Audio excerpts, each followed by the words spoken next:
आज पूरा विश्व जहां बारूद के ढेर पर खड़ा है, हर तरफ जंग है और लोग बंटे हुए हैं धर्मों में, जातियों में, प्रांतों में, भाषाओं में, देशों में। ये सब संकुचित सोचें हैं। इससे ऊपर उठती है कला। कलाकार चाहे नीदरलैंड का हो, ऑस्ट्रेलिया का हो, भारत का हो, जब वो अपनी कला का प्रदर्शन करता है तो सब तालियां बजाते हैं। कला जोड़ती है इंसानों को ही नहीं। जब कोयल बोलती है तो भी हम कहते हैं बहुत अच्छा बोल रही है। कला सबको जोड़ती है।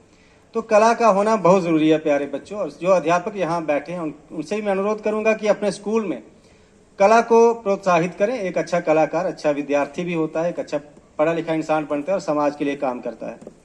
क्या फ़ायदा बहुत अच्छे अंक लेकर बहुत अच्छे ऑफिसर बनने का। एक बहुत बड़ा ऑफिसर अगर करप्ट है या एक MNC में काम करने वाला कोई लड़का जो अपने देश की दौलत, गरीबों की दौलत लूट कर अपने मालिक की तिजोरी भरता है, उस इंटेलिजेंट आदमी का क्या फ़ायदा। उससे अच्छा है अगर कोई कलाकार हो जो लोगों को सुख दे, शांति दे और खुशियां दे।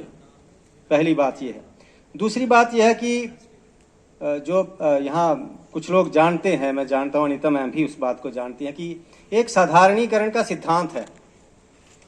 जब कोई कलाकार अपनी प्रस्तुति दे रहा होता है तो दर्शक उसके साथ जुड़ चुके होते हैं। जुड़ते जुड़ते वो तादात्म्य इस स्तर तक पहुंच जाता है कि दर्शक अलग नहीं रहता, वो प्रस्तुति कर रहा होता है। प्रस्तुति जो कर रहा है उसके बीच में चला जाता है, कलाकार के बीच में चला जाता है। उदाहरण के तौर पर हर साल हम रामलीला देखते हैं। जब रावण सीता को ले जा रहे हैं या वो कहते हैं कि रेखा के बाहर आकर भिक्षा दो, हम जानते हैं हर साल कि वो बाहर आएंगी और रावण उन्हें उठाकर ले जाएंगे। लेकिन हर बार हम कोशिश करते हैं कि काश सीता बाहर ना आए। हर बार दिल से सोच रहे होते हैं काश सीता बाहर ना आए। और जब रावण उनको घसीट रहे होते हैं और सीता जोर लगा रही होती हैं कि नहीं जाना, तो हम भी जोर लगा रहे होते हैं अपनी जगह पे खड़े रहकर। यह साधारणीकरण है। हम सीता हो चुके होते हैं उस वक्त। राम और सीता के प्रणय सीन में सारे मेल राम बन चुके होते हैं। सीता को हम माता कहते हुए भी हम नायक की भूमिका में होते हैं उस वक्त। और सारी महिलाएं उस वक्त सीता बन चुकी होती हैं। राम को भगवान कहते हुए भी वो नायिका के रूप में हो चुकी होती हैं। यह साधारणीकरण है। तो मेरी कोशिश रही डायरेक्टरेट में जितनी साल में रहा कि उस साधारणीकरण के सिद्धांत को कला में ढाला जाए। आज भी कुछ प्रस्तुतियां देखी जिसमें मुझे लगा कि ये बताना चाहिए। और आपको जब भी 15 अगस्त, 26 जनवरी या किसी भी तरह की तैयारी करनी हो, हमें एक ध्यान रखना चाहिए। कोई भी जब प्रस्तुति तैयार की जाती है उसमें किसी एक रस को ध्यान में रखकर उसकी प्रस्तुति आपने तैयार करनी है पूरी तरह से। यानी कोई गीत, जैसे हम 3 गीत अगर मिक्स कर लेते हैं किसी प्रस्तुति में, तो पहले गीत के साथ जैसे ही पाठक दर्शक जुड़ रहा होता है, अभिभावक सहृदय जिसे कहते हैं। सहृदय का अर्थ यही है जिसका हृदय बिल्कुल साफ सुथरा है। वो चाल नहीं समझता, वो सिर्फ जुड़ता है। उसको खुद पे कंट्रोल नहीं रहता। जब वो कोई चीज देख रहा होता है वो जुड़ जाता है, साधारणीकरण हो जाता है उसका। तो जब वो जुड़ने लगता है तब तक क्या होता है, बीट चेंज हो जाती है, गीत चेंज हो जाता है, वो नहीं जुड़ पाता। फिर नया गीत आ जाता है, नए गीत के साथ अभी वह जुड़ रहा होता है, तब तक वो गीत बदल जाता है, नया गीत आ जाता है। तो वह साधारणीकरण का सिद्धांत टूट जाता है और दर्शक आनंद नहीं ले पाता। इस बात को हम ऐसे भी समझ सकते हैं कि कोई ऐसी डिश जिसको बनाना हमें बिल्कुल भी नहीं आता हो, उसमें क्या क्या डाला जाता है, क्या क्या डाला गया है, क्या कम है, क्या ज़्यादा है, हमें नहीं आता हो, लेकिन हम चखकर बता सकते हैं कि ये अच्छी है या बुरी है। कोई कहेगा कैसे, क्यों हुई बुरी, हम नहीं बता सकते, पर हम कह सकते हैं कि अच्छी नहीं है। अच्छी है तो हम कह सकते हैं इसका स्वाद अच्छा है। इसी प्रकार साधारणीकरण का सिद्धांत जिसे नहीं भी आता हो वो भी कह सकता है कि मज़ा नहीं आया इस आइटम को देखने में। तीसरी बात अब जो मैं कहने जा रहा हूँ वो ये है कि प्यारे बच्चों और सब जो टीचर्स यहाँ जुड़े हुए हैं, 5 साल का एक तजर्बा रहा है कि ईश्वर की कृपा रही, बहुत अच्छे साथी रहे डिस्ट्रिक्ट लेवल पे, जोनल लेवल में। कि जैसे ही मैं डायरेक्टरेट में गया था उसके बाद बहुत सारी हमने नेशनल लेवल की प्रतियोगिताएं जीती, अलग अलग कला उत्सव भी, दूसरी भी। इसके लिए आपको एक बात ध्यान में रखनी है,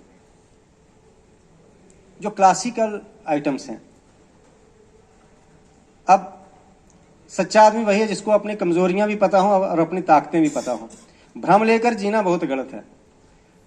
कल्याण राग अभी एक बच्चा गा रहा था, मुझे तो संगीत की उतनी समझ नहीं, यहाँ महेंद्र जी बैठे हैं, जानकार हैं।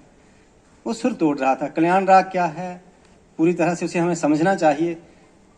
और कोशिश करिए कि जब भी आप कोई प्रस्तुति देते हैं, अभी देखिए यहाँ जो बच्चे बैठे हैं, मैं उनका हौसला बढ़ाना चाहता हूँ इस मंच से, जिन्होंने वो मोबाइल वाला एक माइम किया था, बहुत बढ़िया वो आपने किया। फिर आप सोचते होंगे कि बढ़िया किया तो हम पहले नंबर पे क्यों नहीं आए। सारी चीज़ें आप देख, कोई गीत है, कोई नृत्य है, कोई और प्रस्तुति है, आगे वही जाएगी जो हमारे इलाके को, हमारे प्रांत को रिप्रेजेंट कर सके। ये आपने पूरा ध्यान रखना जब भी कोई आइटम तैयार करनी है। तो उसके लिए जैसे कोई फोक कल्चर की चीज़ है, हमारा फोक है, लोकल फोक, उसको लेकर जाना अच्छा रहता है।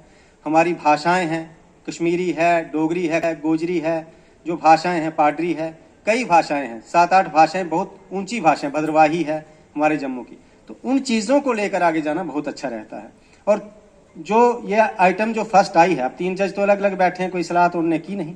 जो फर्स्ट आइटम आई थी ड्रामा वाली, उसमें एक ऐसा किरदार था जिसके बारे में हम भी बहुत कम जानते थे।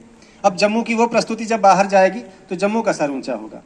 और अगर हम क्लासिकल लेकर जाते हैं, बाय द वे आप सोचिए, यहाँ तो चलिए, यहाँ तो देख लिया, जैसे भी देख लिया, वही प्रस्तुति बहुत अच्छी भी हो, तो जब हम दिल्ली के मंच पे या जहाँ भी कला उत्सव हो रहा हो, वहाँ उस चीज़ को किस प्रकार दूसरे लोगों का मुकाबला कर सकते हैं, जहाँ बचपन से ही, पहले तो माँ ही क्लासिकल जानती है अच्छे तरीके से, बाप ही अच्छे तरीके से क्लासिकल जानता है। और तो साफ है कि एस्थेटिक सेंस बच्चों में होनी चाहिए। जब तक ना एस्थेटिक सेंस होगी तब तक पूरी तरह से सब्जेक्ट्स को समझने में भी सफल नहीं हो पाएंगे वो। और एक और बात जो रहती है इसमें, बच्चे जो शाइनेस बच्चों में हेजिटेशन है, हिचकिचाहट रहती है, उससे भी बच्चों को बाहर लाना है।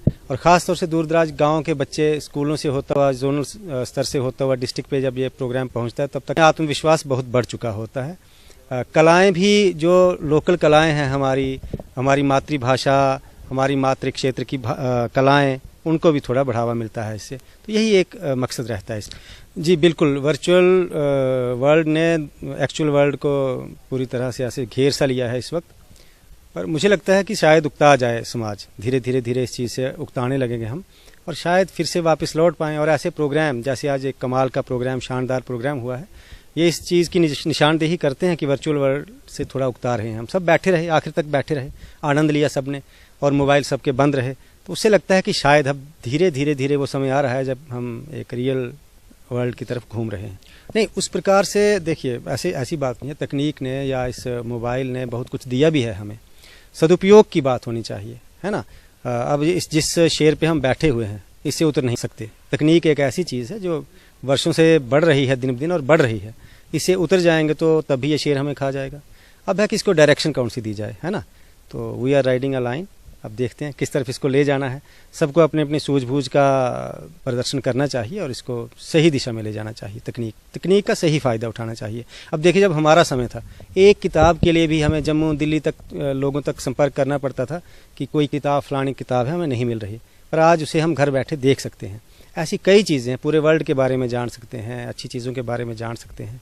अब हमें देखना है तकनीक का इस्तेमाल हमें कैसे करना है। जिला रियासी के स्कूली बच्चों के हौसले बुलंद करने और अपने फन को सबके सामने दिखाने के लिए जिलाई सतह के आर्ट फेस्टिवल का इनेकाद किया गया। मुख्तलिफ स्कूलों के तलबा ने पेंटिंग और गाने जैसे मुकाबलों में हिस्सा लिया।